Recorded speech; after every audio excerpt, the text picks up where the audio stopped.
سب سے عظیم سویلائزیشن بنا تھا، ہر سائنسز میں انہوں نے لیڈ کیا تھا.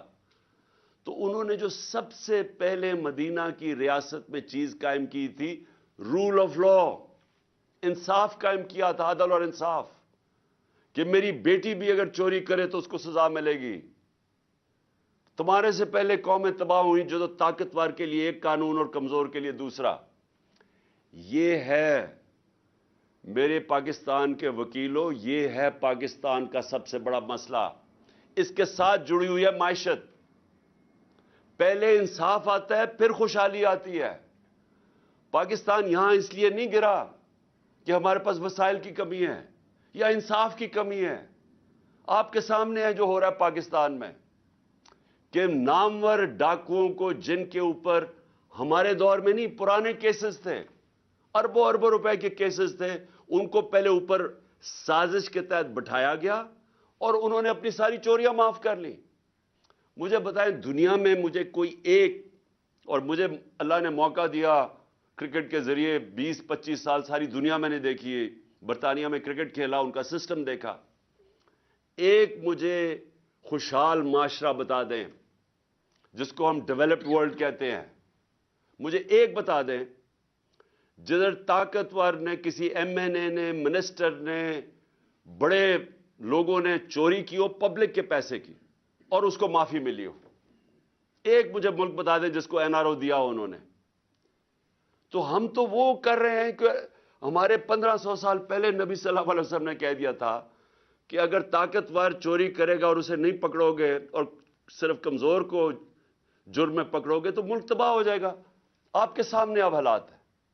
انہوں نے جو ملک، اور آپ اکنامک سروے آف پاکستان دیکھ لیں، جو سب سے تیزی سے ترقی کر رہا تھا اپنی 17 سال کے بعد، تیسرے سال 5.7% گروتھ ریٹ اور چوتھے سال 6% گروتھ ریٹ، انڈسٹری گرو کر رہی تھی، ایکسپورٹس گرو کر رہی تھی، ہماری زراعت گرو کر رہی تھی 4.5%. 17 سال کے بعد ٹیکس کلیکشن میکسیمم تھی، سروسز انڈسٹریز گرو کر رہی تھی. اس کو کیسے ہوا کہ اس کو آج آ کے یہاں پاکستان کھڑا ہو گیا؟ اور یہ اس کی وجہ یہ ہے کہ کبھی بھی ملک میں وہ لوگ جو ایک ملک کے ادارے تباہ کرتے ہیں، وہ آج تک کبھی ادارے ٹھیک نہیں کر سکے. جو لوگوں نے معیشت 30 سال سے تباہ کر رہے ہیں، وہ آج کیسے ٹھیک کرنا تھا انہوں نے؟ یہ کون سا ذہن تھا جس نے پکڑ کے ان کو اوپر بٹھا دیا؟ تو آج اب آگے کا راستہ میں آپ کو بتاتا ہوں. آگے کا راستہ بھی آپ کے ہاتھ میں ہے. یہ سٹرگل ہے پاکستان کی رول آف لا. طاقتور کو قانون کے نیچے لے کے آنا، کسی کو این آر او نہ دینا. جب تک لوگوں کو ہمارے انصاف کے نظام کے اوپر اعتماد نہیں ہوگا، خوشحالی نہیں آنے لگی، اس سے نہیں نکلنے لگے.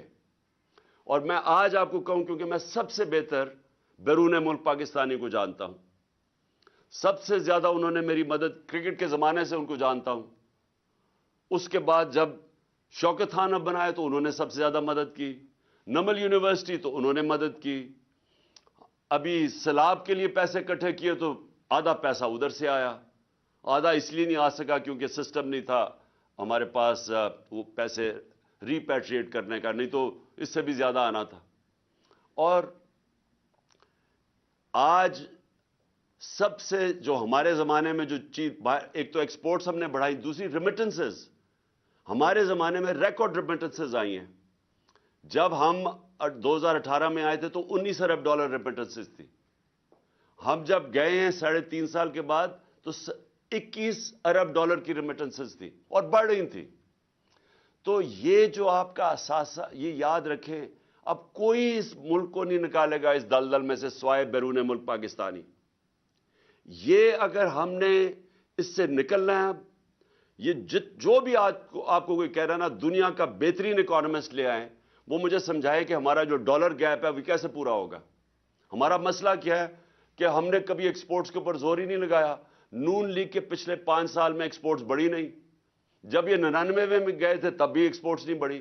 تو جب دولت ہی نہیں آ رہی، ڈالرز نہیں آ رہا، تو ملک خوشحال کیسے ہونا ہے؟ تو ہم نے ایکسپورٹس کو تو بڑھانا ہے لیکن وہ ٹائم لگے گا. تو جو سب سے جو چیز کر سکتے ہیں بیرون ملک پاکستانیوں کی ریمیٹنسز اور انویسٹمنٹ لے کے آنی ہے. یہ اصل بات سمجھیں. ابھی تک وہ ریمیٹنسز بھیجتے ہیں, انویسٹمنٹ نہیں بھیج رہے. جب ان کے پلاٹس کے اوپر قبضہ ہو جاتا ہے, کیونکہ یہاں قبضہ گروپ پھیل رہے ہیں اور رول آف لا نہیں ہے, تو وہ سرمایہ کاری کیسے کریں گے؟ تو آپ سب وہ کمیونٹی بیٹھی ہے جو بات سمجھتی ہے میں کیا کہہ رہا ہوں. میں نے آج تک کبھی برطانیہ کے اندر جتنی میری 20-25 سال زندگی گزاری, کبھی کسی قبضہ گروپ کا نام نہیں سنا. میں نے یورپ میں کبھی قبضہ گروپ نہیں سنے, امریکہ میں کمیونٹی کبھی قبضہ گروپ نہیں ہے. یہ مڈل ایسٹ میں آ جائیں, یہاں جو آپ کے ورکرز ہمارے جو وہاں کام کرتے ہیں, کبھی سعودی عربیہ میں سنا ہے قبضہ گروپ ہے, کبھی دبئی میں سنا ہے قبضہ گروپ ہے. کیوں جا کے پاکستانی یہاں فیکٹریاں نہیں لگاتے, دبئی میں چلے جاتے ہیں, سعودی عربیہ میں چلے جاتے ہیں, ملیشیا میں فیکٹریاں لگا دیتے ہیں؟ کیوں پاکستانی یہاں سے مر کے نکلتے ہیں باہر, کئی دفعہ فراڈلنٹ ویزے لے کے, لیکن وہاں جا کے خوشحال ہو جاتے ہیں برطانیہ میں, یورپ میں. کیوں جاتے ہیں؟ کیونکہ وہاں رول آف لا ہے, وہاں ان کی محنت کو پھل ملتا ہے. یہاں کیا ہے کہ سارے چور اوپر آ کے بیٹھ گئے ہیں. ہر پاکستان کا بڑا ڈاکو آج بڑے عہدوں پہ بیٹھ گیا اور لیگلی اپنے کیسز معاف کروا رہا ہے. یعنی قانون انہوں نے پاس کیا اسمبلی میں جس کی کوئی پریسیڈنس نہیں ہے ڈیموکریسیز میں. اس کا کوئی مثال نہیں ہے کہ بیٹھ کے انہوں نے ایک شک بائی شک نیب کے اندر چینجز کیے ہیں جسے ایک منٹ سے بچ گیا.